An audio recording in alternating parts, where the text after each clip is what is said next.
Hello everybody, our name is Mathiplier, and today we're going to discuss a pretty good and interesting question we found at our subreddit and got the most upvotes of all time.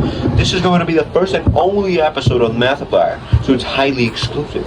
Enjoy the time you have with us because it won't be more than 15 minutes. So the same time you take to do nothing actually. You can't finish anything in less than 15 minutes, either due to your ADHD or your just amazing procrastination skills.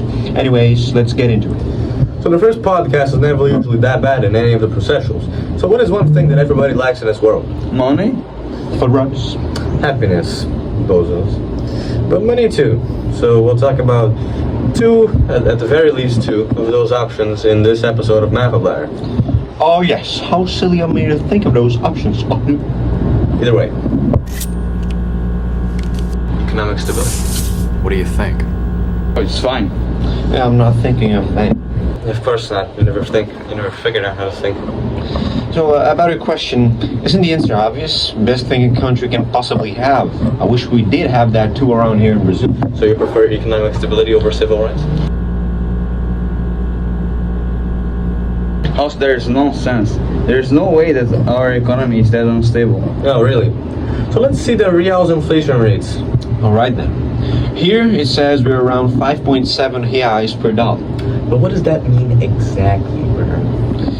I can't exactly tell what you want to hear. So let's see what Luca has to say about it. Why are you stupid? Oh, it could be worse. At least it's worth more than Robux. What? Roblox currency. But what countries could possibly have a currency worth less than a video game's coin? Quite a lot, actually. For example, Russia, India, Argentina, Indonesia, and even Japan. Oh, yes, I remember buying it once. It was for my Omni-Man skin, pretty expensive, I have to say. Alright, now you're going off topic. But, well, going back to the point either way, I think we can all agree that economic stability is a pretty good thing, right? Oh yeah, of course. As I said before, yeah. No, you said it was the greatest thing in the world, actually, but whatever. So point is, why is it that then some countries with economic stability can still be some of the saddest in the world if it's such a good thing? There's that famous line from, I don't know who, which goes like, you can't buy happiness, or money does not mean happiness, and it goes on. Strongly disagree. And I agree that only money won't make you happy. It's with who or what you do with it that it does. I don't think that starving brings a smile to someone's face. The opposite does. Having conditions to buy any food you want without worrying with debts or if you're going to have the next meal is the right everyone should own. So I zoned out midway through, and also no one asked you, but either way. We're in a podcast. Our goal here is to talk. Or you want me to do something else? No, I'm entertaining the audience. But either way, if we take a look at the graph, wrong side. What else? Yeah, don't worry about it. You'll see that economic stability, as good as it may seem, and of course it is, it's objective.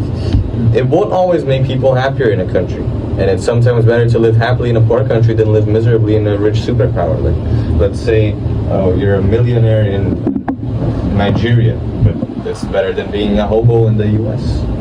You know? So, for example, taking a look at the graph I mentioned earlier with all these 9 countries here comparing their happiness and economic stability indexes, you'll see that Israel, for example, has a stability rating of 51.5. But their happiness rating is a whopping 7.67. So it's one of the highest in the list. I don't know what 7.57, 67, or those numbers in general mean, but if 7 is high, what could be the highest rated country? I think that's a good start. Analyze its conditions and correlate their stability and happiness rate. What do you all think? Probably something northern in Europe. Oh, yeah, I know. Finland, I think it's Finland.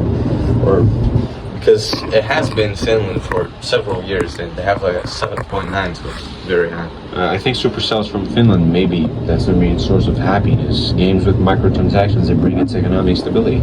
Get from the gambling addicted players and give to the government. Well, that doesn't feel right though, because Clash Royale makes me unreasonably angry when I lose. But I do know one thing, and that is Israel having such a high rating despite being in constant war with the Arabs around them feels pretty weird. If you look at Russia too, which has a terrible currency, is in a war with Ukraine, they are miserable. Their happiness index is something like 5, so it's way lower than Israel. It's the complete opposite, pretty much.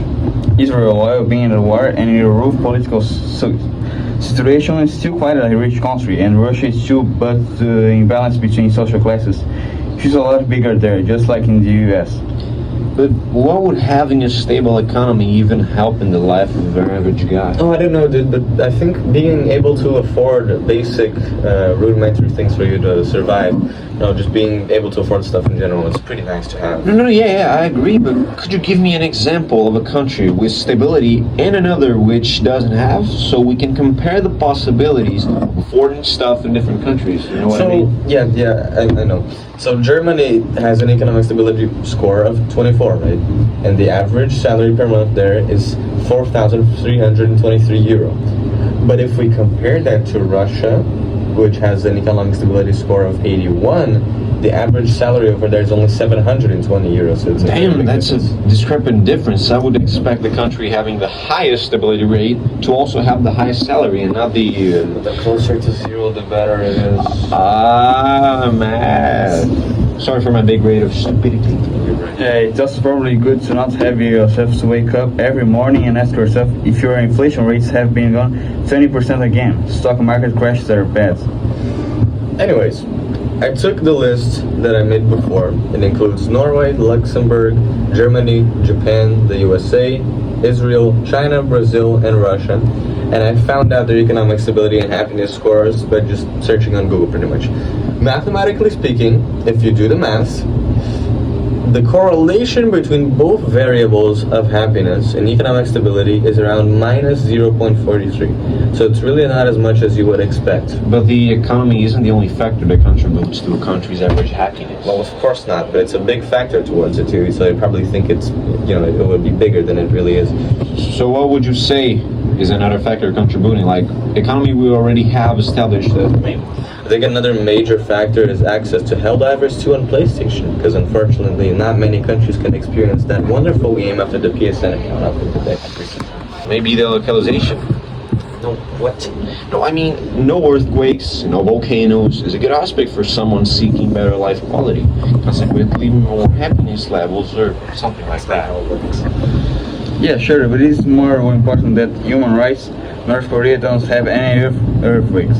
Why don't you ask the people there if they're happy under the supreme leader? But why wouldn't they be? Don't they love their supreme leader? Oh, maybe you can figure out. We can send you there for like a week or so, and you can tell back to us.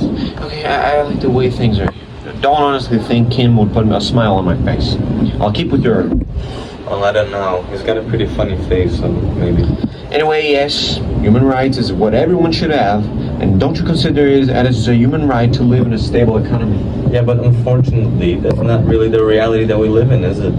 No, but a stable economy would absolutely offer human rights. They hold their hands together and skip through a landscape full of wheat. It will provide bread and food in general to the people of that country, while a stable economy and human rights smile along with their people, cheering and eating the delicious bread and rights they were provided. Yeah, sure, man. That was actually beautiful. But anyways, if you really think that just a stable economy is enough to make people happy, then I don't know what to tell you. Then don't tell me. He just said he doesn't know what to tell you. Arthur, we need to end this episode. I'm getting way too humiliated here, and we have to set a conclusion to the correlation in its head. Maybe we already have, but either way. I'm getting bored, but saying you need to end is not a good way to end the episode. It's my first time. Yeah, I think we have simply reached the conclusion that while economic stability is not everything in relation to making people happy, it is still a big factor that will determine that. Yeah, that's agreeable. And that is it, ladies and gentlemen, for the one and only episode of Markiplier. I'll see you never again.